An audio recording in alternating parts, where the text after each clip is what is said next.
Okay. So hari ni saya nak menerangkan tentang sel kimia, iaitu tajuk kita yang 1.3, tajuk kita untuk subtopik yang ketiga. Okay. So, apakah yang dimaksudkan dengan sel kimia? Okay. Sel kimia ringkas. Okay, sel kimia ringkas. Alright. Okay, dah clear, dah besar. Okay. So, apakah yang dimaksudkan dengan sel kimia? Sel kimia ni dia adalah satu jenis sel. Okay, dia adalah satu jenis sel yang kita kenali juga dengan nama sel Voltan. Okay, sel Voltan ataupun sel Galvani. Yang mana dia akan menukarkan tenaga kimia kepada, dia akan menukarkan tenaga kimia kepada tenaga elektrik. Itu adalah maksud sel kimia. So, contoh sel kimia. Contoh sel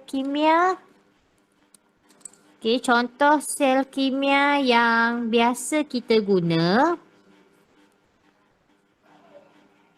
Contoh sel kimia yang biasa kita guna adalah sel ringkas, sel Daniell, sel kering, sel alkali dan akumulator asid plumbum. Akumulator asid plumbum tu adalah bateri kereta. Bateri kereta yang kita kata bateri basah tu.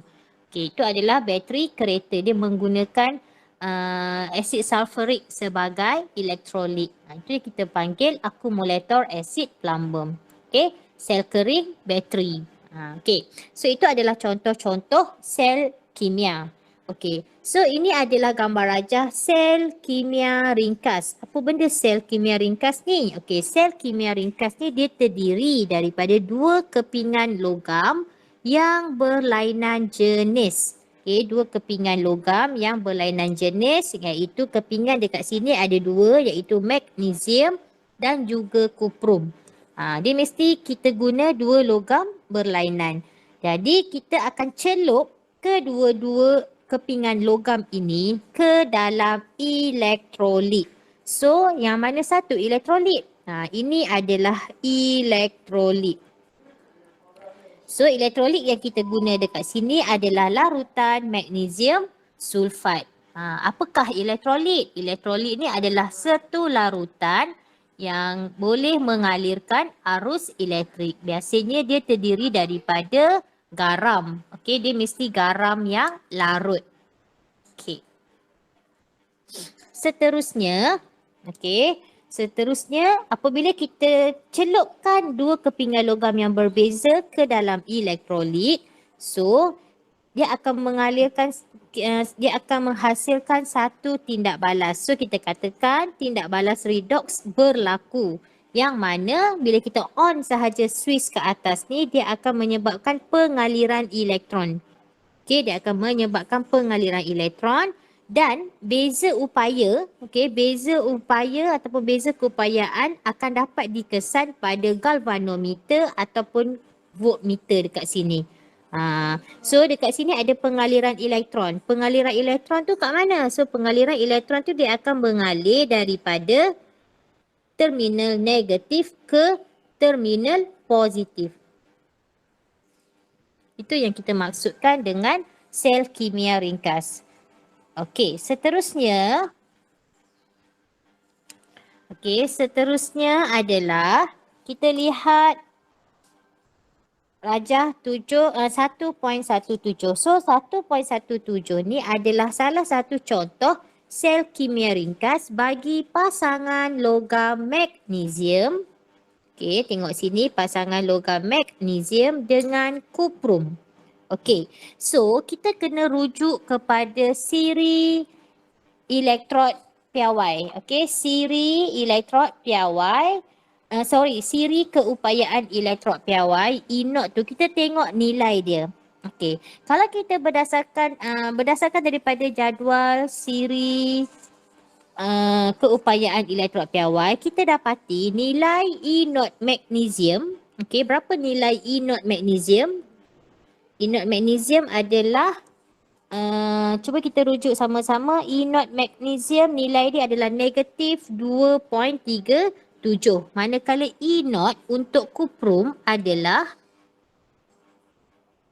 positif 0.34. So cikgu kata, ingat tak pelajaran kita yang lepas, cikgu kata kalau negatif bermaksud dia adalah terminal negatif. Okey, nilai E0 magnesium adalah lebih negatif. Kita nampaklah nilai dia negatif 2.37. So, magnesium akan menjadi terminal negatif. So, magnesium ni adalah terminal negatif. So, terminal negatif dikenali juga dengan nama anode. Okey. Manakala kepingan kuprum, kepingan kuprum adalah nilai E0-nya positif. Jadi, kuprum ni dia akan menjadi terminal positif. Okey, nama lain bagi terminal positif adalah katot. So, disebabkan magnesium ni bertindak sebagai anode, maka magnesium akan mengalami tindak balas pengoksidaan. Magnesium akan mengalami tindak balas pengoksidaan sebab magnesium adalah ejen penurunan. Manakala kuprum, kuprum dia katot terminal positif dan kuprum akan mengalami tindak balas penurunan. Ataupun kita katakan kuprum adalah ejen pengoksidaan. So dekat terminal negatif ni, dekat terminal negatif ni apa yang berlaku? Dekat terminal negatif, apa yang berlaku? Tengok di sini. Magnesium dia akan mengalami tindak balas pengoksidaan iaitu dengan cara dia akan mendermakan elektron. Sebab tu elektron ni dia mengalir daripada negatif ke positif. Elektron dia akan mengalir dekat luar litar. Okey. Manakala terminal positif iaitu kuprum dia akan mengalami tindak balas penurunan dengan cara dia akan menerima elektron tersebut. So kita katakan tindak balas redoks berlaku di dalam sel kimia. And then tadi contoh sel kimia ringkas. Kalau sel kimia ringkas macam ni lah. Ada dua kepingan logam yang berbeza dan kita celup dalam satu elektrolit. So elektrolit kat sini adalah kuprum 2 klorida. Kemudian dekat luar litar ataupun dekat elektrod tu kita sambung dengan wire dan kita letak voltmeter. Voltmeter tu untuk mengesan kehadiran elektrik. Seterusnya kita lihat sel kimia. Sel kimia juga yang dibina dengan menggabungkan dua sel setengah mempunyai nilai E0 yang berbeza. So contoh sel kimia yang lagi satu adalah sel Daniell. Sel Daniell ni dia ada dua.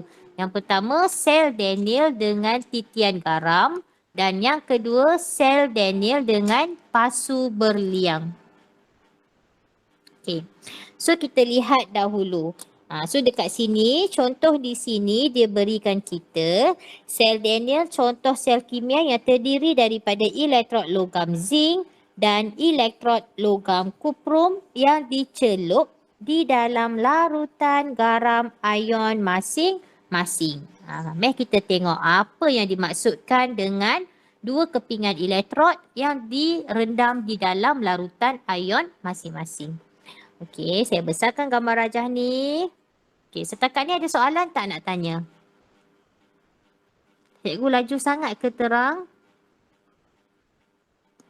Boleh tak ikut cikgu sekarang?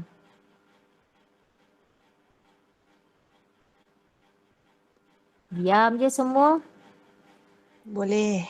Boleh so ini gambar rajah 1.18A ni adalah sel Daniell yang menggunakan titian garam. So mana titian garam tu? Inilah titian garam dia. Yang cikgu warnakan color hijau ni. So ini adalah titian garam.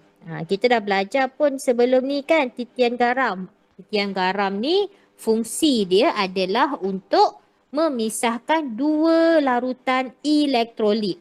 Okey, nampak tak? Kat sini kita guna dua jenis elektrod. Okey, kita guna dua jenis logam yang berbeza sebagai elektrod.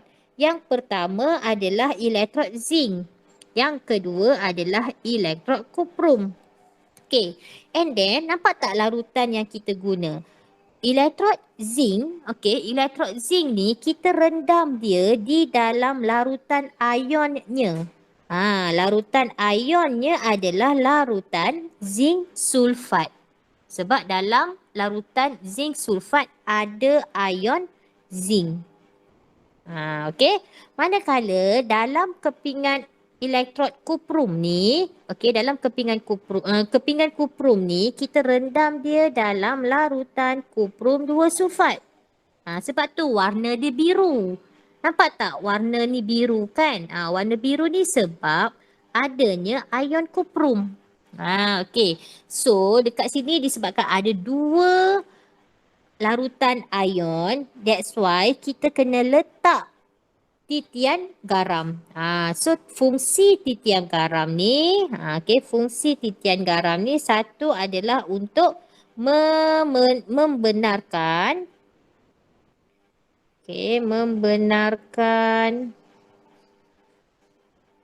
ion-ion mengalir melaluinya. Sebab kita guna dua elektrolit yang berbeza. Dan fungsi dia yang kedua, kenapa dia benarkan ion-ion mengalir melaluinya? Sebab dia nak melengkapkan lita. Untuk melengkapkan lita. So kita tengok berapakah nilai E0 zinc? Siapa ingat nilai E0 zinc berapa?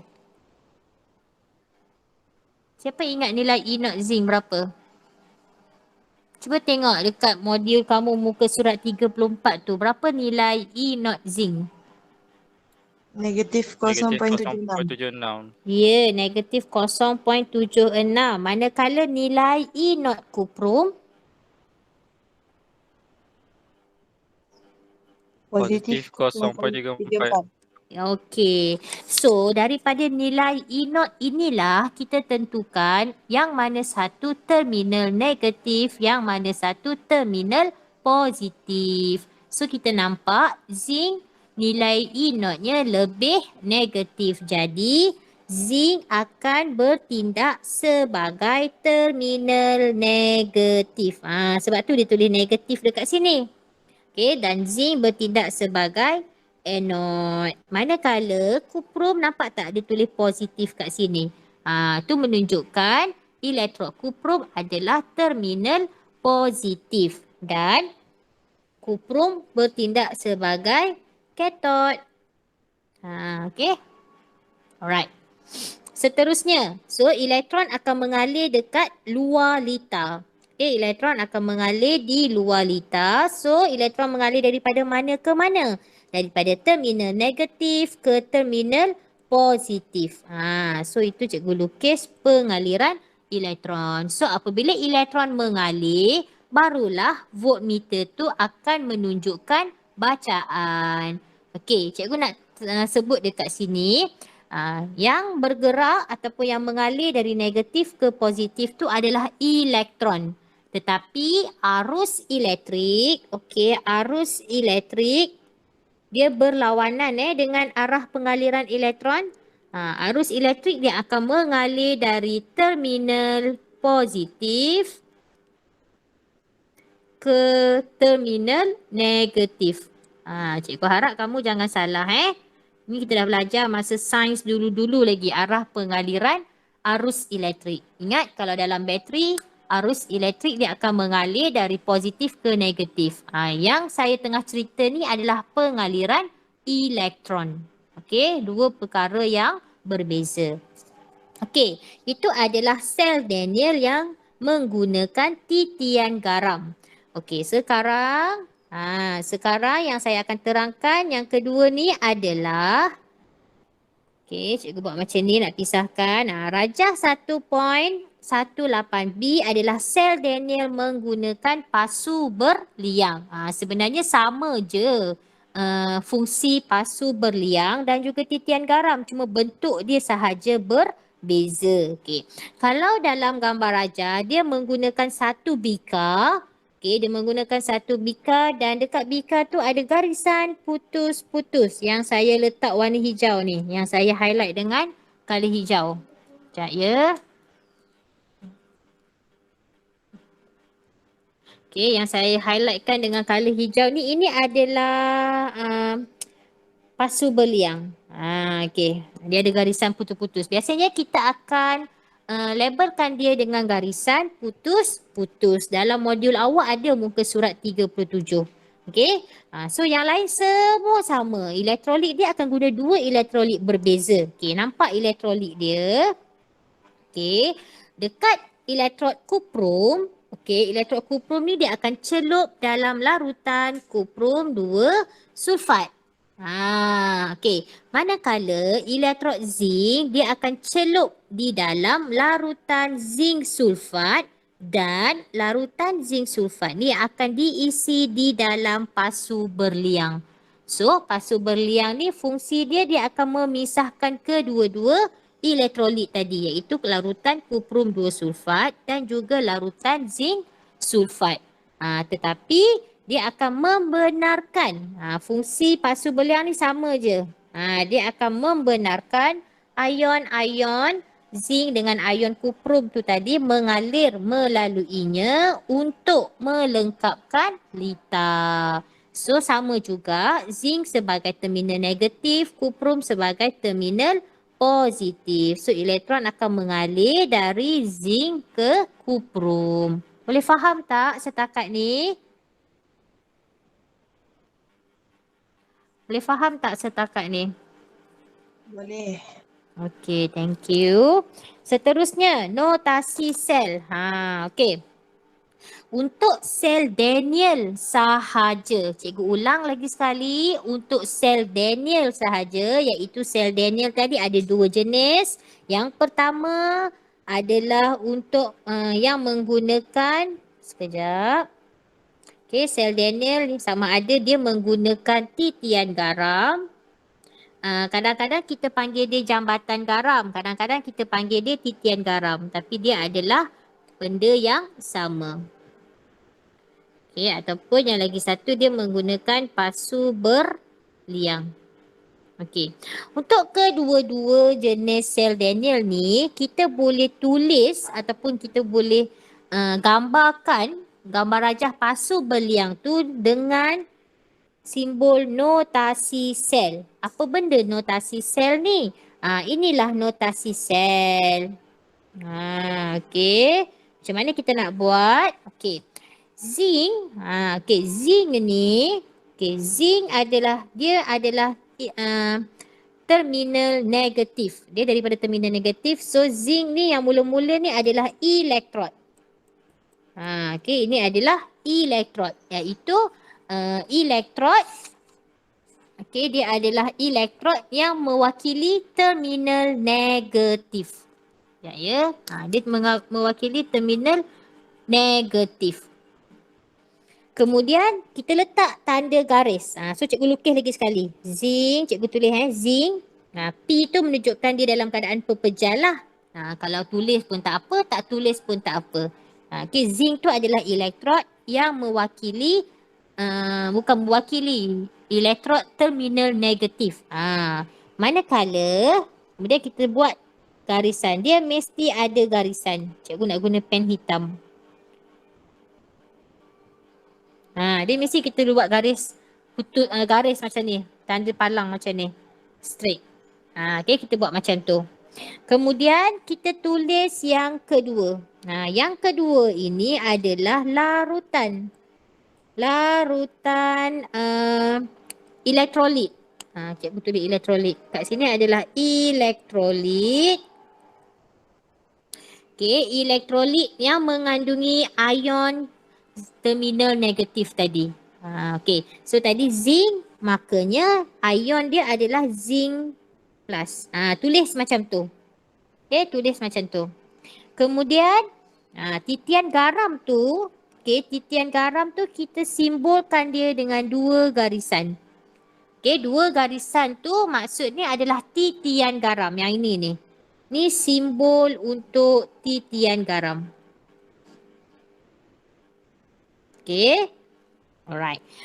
Kemudian kita tulis ion ataupun elektrolit yang bertindak sebagai ejen pengoksidaan ataupun yang menjalankan proses penurunan, iaitu ion kuprum.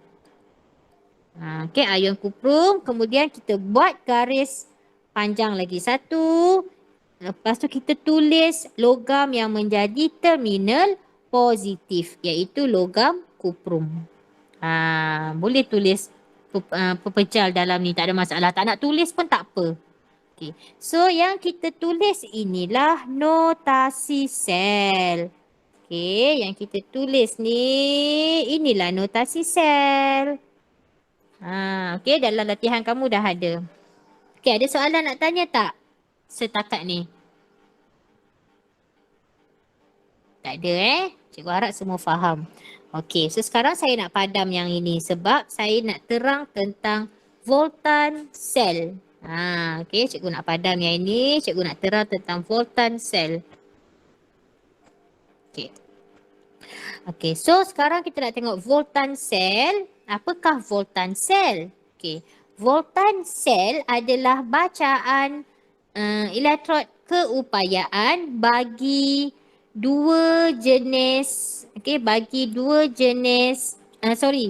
bagi sel kimia yang kita buat. Bagi sel kimia yang kita buat. So ini adalah formula untuk cara menghitung voltan sel. Cara menghitung voltan sel, iaitu formula dia. So formula dia kita kata voltan sel. Voltan sel ni kita guna simbol E0 sel.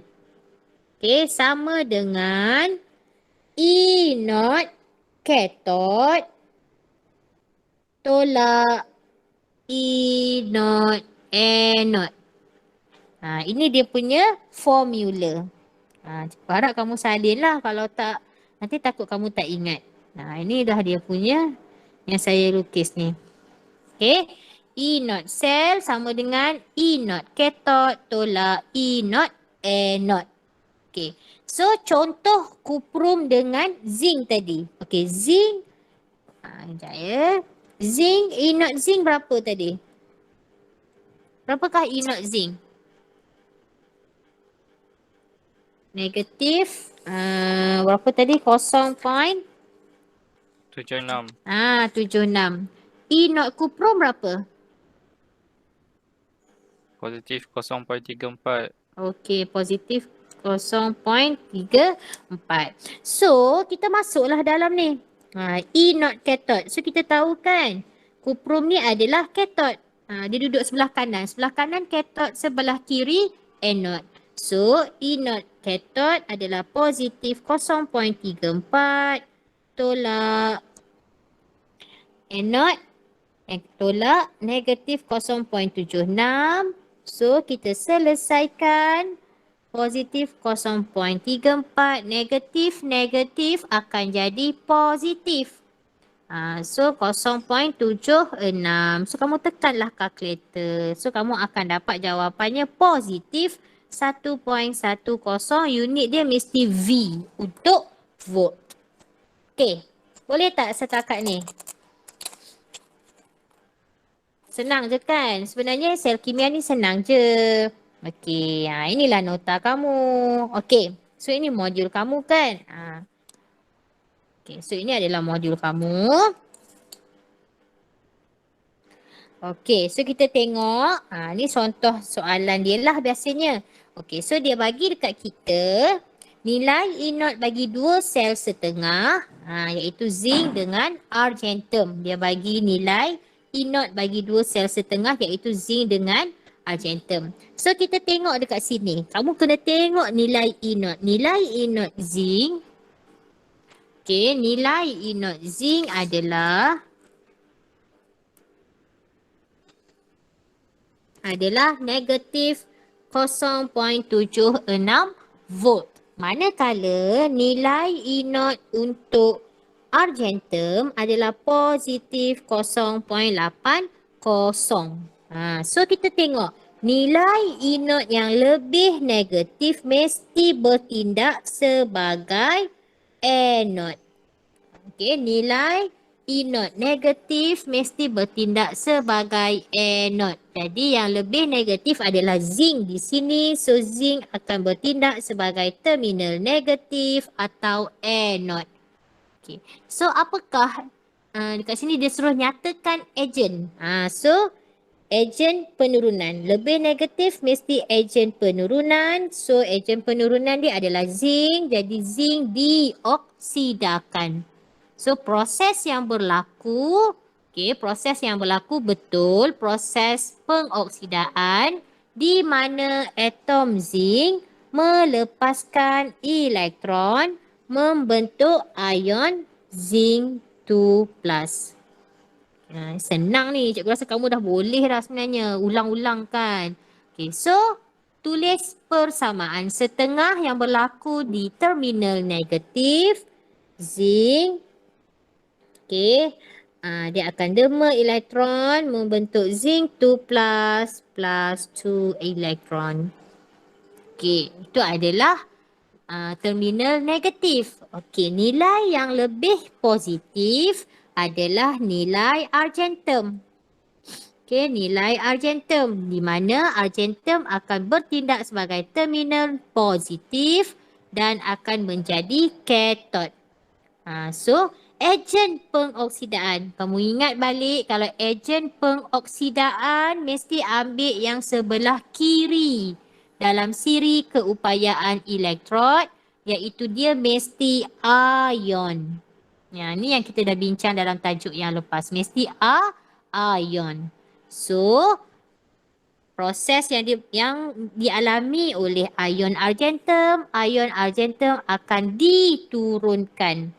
Apa maksud diturunkan? Diturunkan bermaksud dia akan menerima elektron membentuk atom argentum. So apakah persamaan setengah dia? Ag plus tambah elektron menghasilkan logam argentum.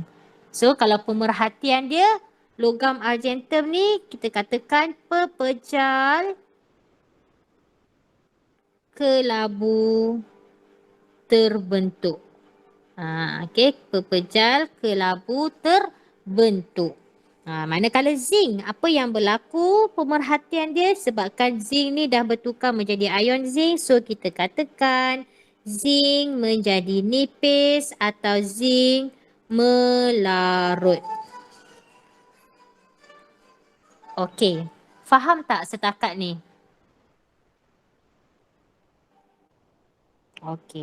So kita buat sama-sama latihan 34. Cikgu semak tadi Haris dengan seorang lagi. Siapa betul jawapan dia? Good, thank you. So latihan 34 kita terus bincang di sini. Latihan 34.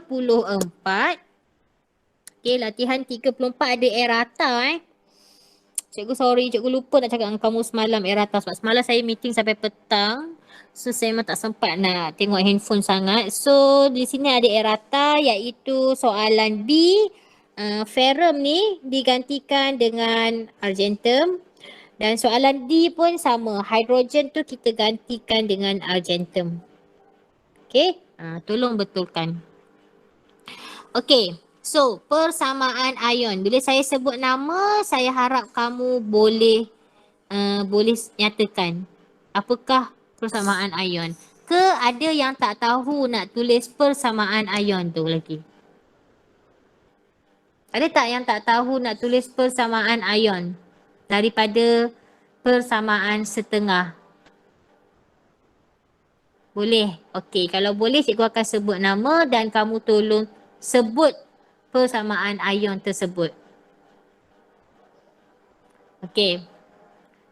Siapa nak start dulu?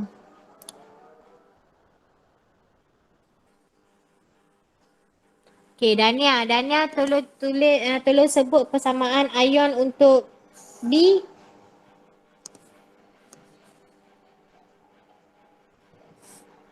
Untuk B ni Dania. Atom plumbum Okey, atom plumbum. tambah ion 2 argentum. Okey, tambah ion 2 argentum. Macam tu.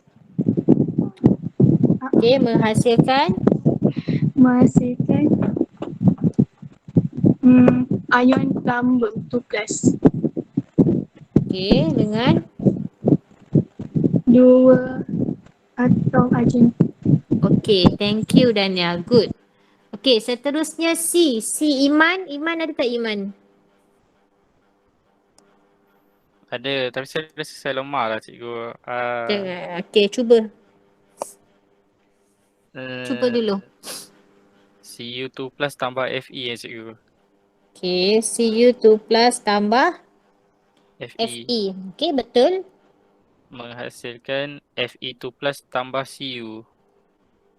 Okey, good. Betul lah tu. Apa yang Betul kan? lemahnya? Betul. Oh, tak ada Bagus. confident. Tak confident. Hanya betul je. Okey, seterusnya Elisa. Elisa. Ya cikgu. Sekejap Okey, cikgu. Elisa.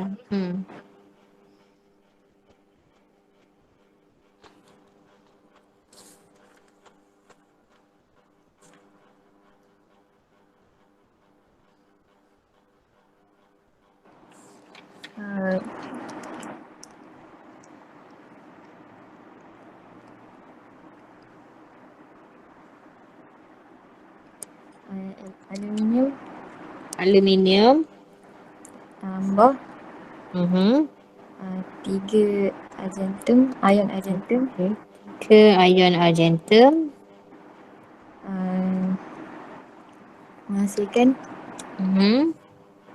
aluminium, ion aluminium Okey. tambah 3 argentum. Okey, good. Betul. Bagus sangat Elisa. Okey, seterusnya Fatin. Fatin. Oh, Fatin. Ya, saya. Okey, Fatin. Sebutkan persamaan ion untuk soalan E. Cikgu, yang tu kena buat dia punya tu ke? Kena buat persamaan Kena setengah dia dulu. Sama macam yang atas ni. Dululah.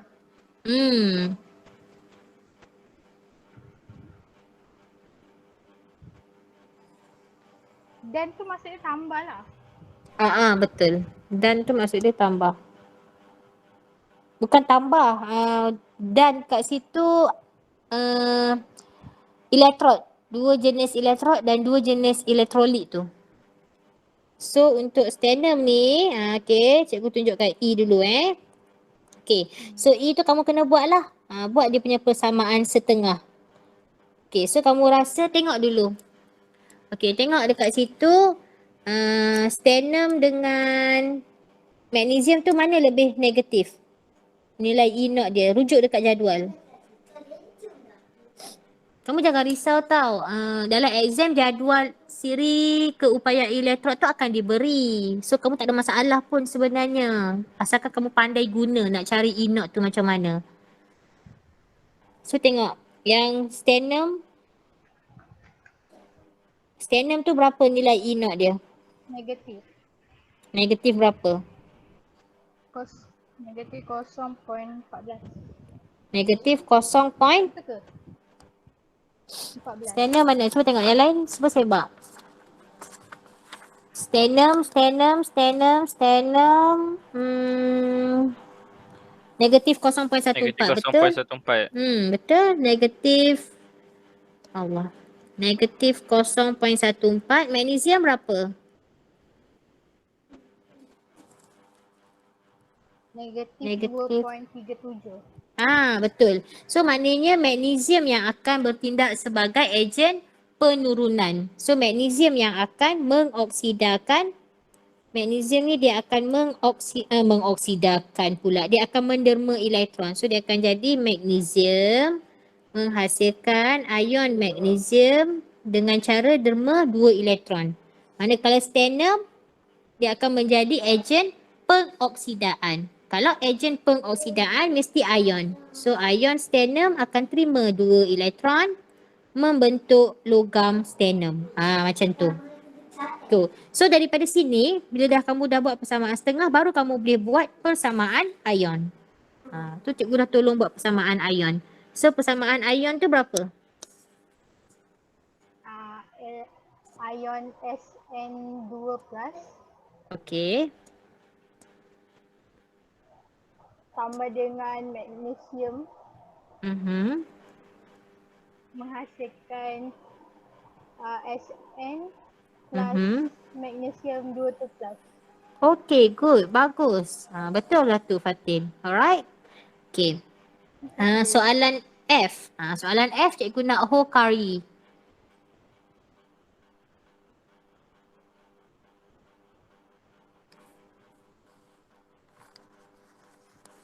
Whole kari ada. Whole kari ada tak?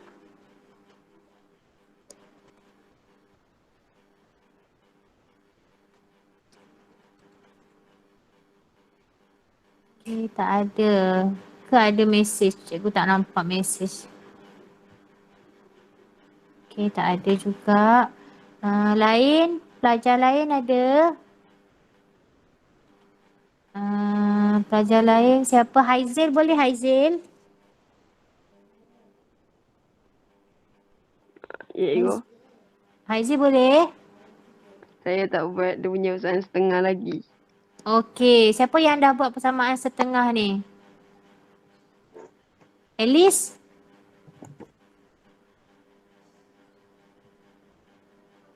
Ya cikgu. Okey, Alice dah buat ke soalan F? Dah. Tapi saya tak tahu betul ke tak. Okey, cuba cikgu tengok betul ke salah. Atom Ni Okey, nikel. tambah 2 ion argentum Okey. menghasilkan ion Ni Okey. tambah 2 atom argentum. Okey. Betul. Bagus Alice. Okey, betul Alright. Okey. Okay. So, cikgu harap semua dah tahulah nak tulis persamaan ion. Okay, so sekarang kita nak tulis notasi sel. Okay, cikgu akan tunjuk contoh macam mana kita nak tulis notasi sel Okay, first apabila kamu nak tulis notasi sel, kamu kena tahu yang mana satu anode, yang mana satu cathode. So, macam mana kita nak tahu anode dengan cathode? Kita memang kena cari nilai E naught untuk setiap persamaan setengah tersebut. Maknanya setengah tu yang mana satu, apakah nilai E naught dia. So cikgu akan tunjuk yang A, zinc dengan kuprum. So zinc kita tahu nilai E naught dia adalah negatif 0.76. Okay, zinc adalah negatif 0.76. Manakala kuprum, kuprum adalah positif 0.34. So negatif zinc adalah lebih negatif. So zinc yang akan bertindak sebagai anode. So di sebelah kiri ni adalah anode ataupun terminal negatif. Di sebelah kanan, di sebelah kanan adalah cathode iaitu terminal positif. Boleh cikgu akan tunjuk contoh yang kedua. Contoh yang kedua PB. PB. Berapa nilai E naught PB? Nilai E naught PB kalau kita tengok dalam siri keupayaan elektrod piawai, buku modul kamu muka surat 34 tu, nilai untuk PB adalah negatif. Negatif 0.13. Semak balik. Betul tak saya tulis tu? Manakala argentum Okey, argentum adalah positif 0.80. So, yang mana yang akan menjadi anode? Mana yang akan menjadi anode? PB. PB. So, kita tulis dia PB slash PB plus PB2 plus double slash untuk titian garam. Okey, double slash untuk titian garam dan elektrolit untuk katot adalah Ag plus dan Ag. Macam tu cara tulis notasi sel. Boleh tak? Boleh? Senyap je tidur ke? Cikgu. Boleh. Tak buat boleh. Okey, ada yang panggil cikgu, ya? Saya nak tanya. Aha. Kan kat sebelah tu, kat sebelah dekat persamaan ion tu dia ada 2. Kat sebelah dekat notasi sel tu tak payah tulis Kat mana? Dekat argentum tu ada 2 kan? Dekat persamaan ion tu. Lepas tu Kat dekat persamaan notasi sel, ion. persamaan ion dia 2 ion Oh, argentum. 2 tu Ya, kita tulis. Betul. Tulis. Ni 2 tulis. Betul. Sorry. Saya terlupa. Okay, betul tulis. Alright. Okay. Thank you, L. Sebab L tanya, cikgu dah terlupa. Baru balik sekolah kan, saya macam dah mengantuk-ngantuk dah. Kalau kamu diam, saya takut saya tertidur pula sekarang. Okay. So, kita tengok C. Siapa nak buat yang C? Okay, siapa nak cuba buat notasi sel untuk soalan C? Andi?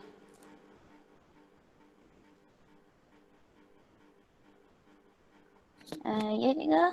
Okay, Andi boleh buat notasi sel untuk C? Saya cubalah. Okay. Yang bahagian anode tu atom ferrum. Lepas tu palang tu. Ferrum Fe Okay, palang. Lepas tu ion ferrum 2. Lepas tu yang simbol jambatan garam tu. Okay. Lepas tu ion kuprum 2. Palang atom kuprum. Okay, good. Thank you, Andi. Betul jawapan Andi? Alright. Seterusnya, Razi. Razi boleh buat yang ketiga, Razi. Razi boleh buat yang ketiga. Ya, cikgu, sekejap. Okay.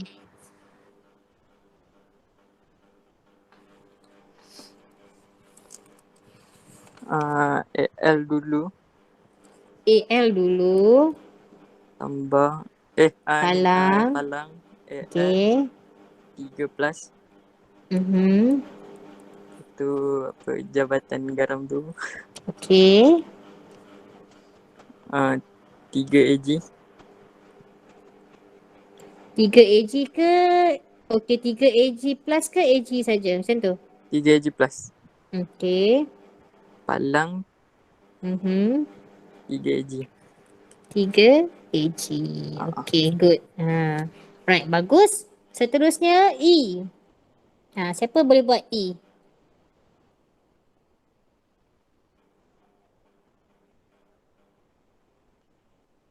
Siapa boleh buat E? Senang je daripada persamaan ion pun dah boleh kan actually. Siapa lagi yang belum? Khairunisa Najwa. Cikgu, Ya. nak cuba kalau salah cikgu betulkan tau. Okay. MG, MG. palang, Palang. MG2 plus, Okay. palang 2 kali, Okay. SN2 plus, palang SN. Okay, good Iman. Betul lah tu Iman. Bagus. Alhamdulillah. Alhamdulillah. Okay, the last one. Siapa boleh buat the last one? The last one.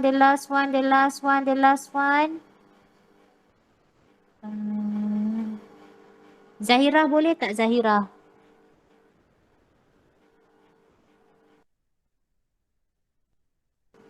Zahira boleh?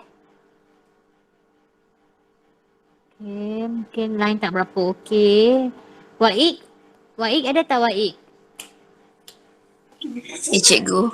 Okay Waik, cuba Waik the last question. AG, Okay, AG. Palang, AG plus, Okay, AG plus. Jambatan Garam, Jambatan Garam. NI 2 plus, NI 2 plus. Palang NI. Palang NI. Okay, betul tak? Betul ke tak ni? Cikgu, bukan NI dulu ke? Itulah saya tanya, betul ke tak? Okay. Kalau kita tengok kat sini, NI tu lebih negatif kan? Betul tak? NI lebih negatif. So, ni salah. So, yang betulnya apa tadi Alia? NI, Mhm. lepas tu Palang NI 2 plus, Mhm. lepas tu Jambatan Garam Mhm. 2 AG plus, Mhm. dan Palang 2 AG.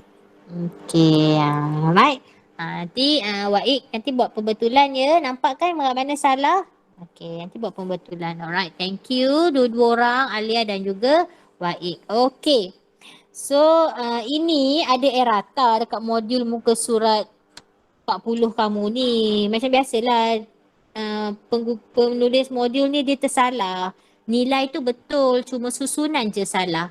Sepatutnya yang lebih negatif berada di atas, yang lebih positif berada di bawah. Okay, so ini adalah errata. Okay, latihan ni kamu buat tak? Latihan 34.1. Buat tak? Belum lagi cikgu. Sebab Okey, boleh cikgu buat tulis tak? due hari ni. Oh, due hari ni. Okey. Cikgu tunjuk contoh sebab sekarang dah 4.50. So, cikgu tunjuk contoh. Awak boleh lama-lama ke? Okey. Tak apa, tuition saya boleh tengok replay. Jangan tengok replay. Saya pun nak ambil anak saya sekolah sebenarnya. Okey. So, cikgu tunjuk contoh kat kamu. So, kamu boleh tengok. So, nanti kamu buat. Kamu boleh buat dan hantar dekat GC, cikgu akan semak selepas ni. Kalau siapa yang dah hantar kat GC dan dia perasan jawapan dia salah, boleh betulkan. Nanti cikgu akan semak lah daripada GC sebab banyak juga latihan ni. Okay, so cikgu tunjuk contoh yang pertama. Okay, first kamu tentukan nilai E not cathode dan nilai E not anode. Okay, so untuk sel setengah argentum dengan zinc. Okay, so dia bagi dekat sini nilai argentum, E not argentum positif 0.80, zinc negatif 0.76. So elektron anode tu dia dah bagi dah dalam kurungan tu positif 0.80. So ini negatif 0.76. Okay, first tentukan dulu nilai E not dengan cathode. So barulah kita boleh buat E not cell. So E not cell sama dengan E not cathode. E not cathode betul. E not cathode tolak E not anode. Okay. So kamu akan dapat kosong. Kena tulis nilai positif tu. Positif 0.80 tolak and then dalam kurungan 0.76. So kamu selesaikan, kamu akan dapat positif 1.56. Boleh tak buat sendiri yang ini lepas ni? Yang dah buat tu bagus. Boleh. Alright, senang je kan? Okay, latihan 35. Latihan 35 ni cikgu tunjuk contoh. Kemudian kamu boleh buat untuk semua sekali. Okay, untuk latihan 35 adalah sel ringkas. Okay, soalan 35A adalah sel ringkas. Bila kita nampak gambar rajah, dia guna 1 elektrolit, 2 elektrod, itu adalah sel ringkas. So kita tengok elektrod zinc Elektrod zinc adalah negatif 0.76. Okey, negatif 0.76. Manakala elektrod kuprum positif 0.34. Okey. So, yang lebih negatif adalah elektrod zinc. So, elektrod zinc akan menjadi terminal negatif. Okey, elektrod zinc akan menjadi terminal negatif di mana zinc akan mengalami proses pengoksidaan.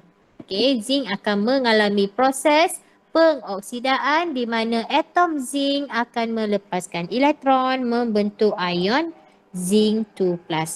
So, persamaan setengah dia adalah zinc menghasilkan zinc 2+ plus 2 elektron. Okey. Manakala pemerhatian, cikgu tulis dahulu pemerhatian untuk zinc. Okey, so disebabkan zinc ni, yang cikgu tulis biru ni, dia dah mendermakan elektron, so dia akan menjadi nipis. Okey, zinc, elektrod zinc menipis ataupun melarut. Okey, itu untuk zinc. Sekarang kita tengok yang lebih positif. Yang lebih positif adalah kuprum. Jadi, kuprum akan bertindak sebagai ejen pengoksidaan. Okey, ejen pengoksidaan. Ingat, kalau ejen pengoksidaan mesti ion. So, bukan atom kuprum, ion kuprum. So, ion kuprum dia akan mengalami proses penurunan di mana ion kuprum akan menerima elektron membentuk atom kuprum. Okey, persamaan setengah dia Cu2+ tambah 2 elektron membentuk kuprum. Okey, so nampak apakah pemerhatian dia? Okey, pemerhatian yang kita nampak elektrod kuprum ni menebal. Okey, elektrod kuprum ni menebal atau kita kata pepejal perang terbentuk. Okey, pepejal perang terbentuk. Pepejal perang tu apa? Pepejal perang tu adalah kuprum. Okey, pepejal perang tu adalah kuprum. Okey, nampak tak dia suruh tulis notasi sel? Boleh tak nak tulis notasi sel? Boleh tak nak tulis Boleh. notasi sel? Boleh. Kita ada berapa elektrolit? Kita ada satu je elektrolit kan, larutan kuprum 2 sulfat kan? So elektrolit tu notasi sel tak boleh tulis. So tiada notasi sel pun sebenarnya ni. Saya baru perasan tengok modul hari ni. Tak ada notasi sel untuk sel ringkas. Notasi sel hanya untuk sel Daniell sahaja. Okey, tolong ingat. Okey, B. B kamu boleh buat. Okey, B kamu boleh buat. So, notasi sel pun tak ada.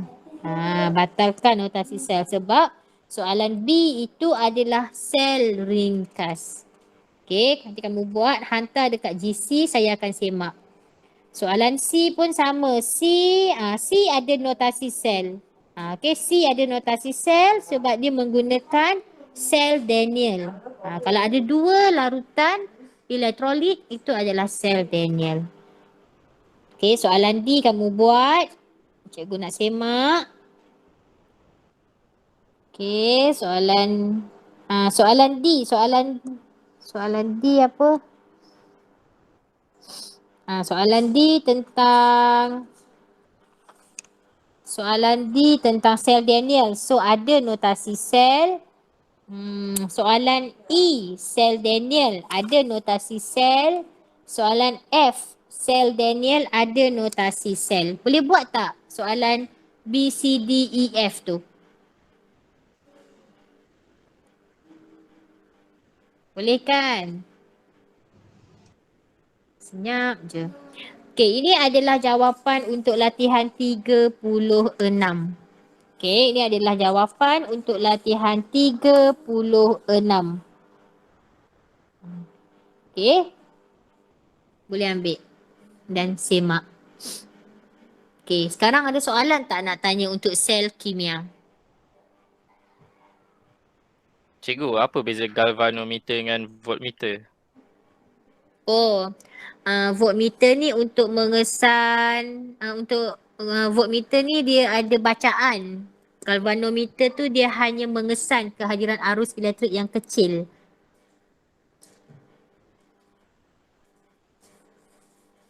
Okey, terima kasih. Okey, soalan lain ada tak? Okey, kalau tak ada soalan, cikgu dismiss